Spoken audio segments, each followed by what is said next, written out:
ఏమండి ఆగండి. అమెజాన్ లో ఆల్మండ్స్, క్యాషూ నట్స్, ఈ డ్రై ఫ్రూట్స్ అన్ని ఎవరి కోసం బుక్ చేశారు? అది అది నీకోసమే. నా కోసమా? యా.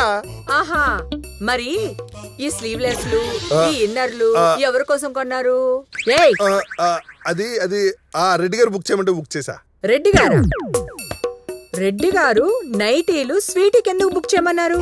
అంటే 90% డిస్కౌంట్ లో వస్తున్నాయని.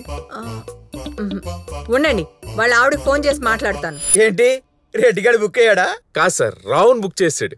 రావా? రెడ్డి కోసం కాదు, రావు కోసం. అదేంటి ఇందాక రెడ్డి గారి కోసం అన్నారు? రావు గారు అన్నాను.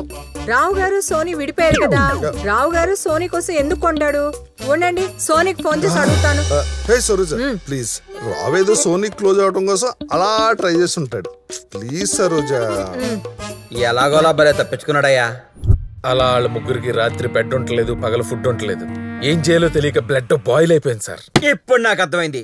రాత్రి ముగ్గురు స్వీటీ ఇంట్లోకి వెళ్ళిపోయి మొక్కలుగా నరికి సూట్ కేసుల కట్టలు కట్టి శంషాబాద్ చెరువులో పడేస్తుంటే దొరికిపోయారు. ఈ మధ్య ఓటీటీకి బాగా అలవాటు పడినట్టున్నారు. కరోనా వచ్చినప్పుడు అలవాటు పడ్డాను. అందుకే క్రైమ్ థాట్స్ తన్నుకొచ్చేస్తున్నాయి సార్ మీకు. అంటే మనదే క్రైమ్ థ్రిల్లర్ కాదు సార్, ఫ్యామిలీ ఎంటర్టైనర్. అవునవును, కామెడీ కదా. అవును సార్.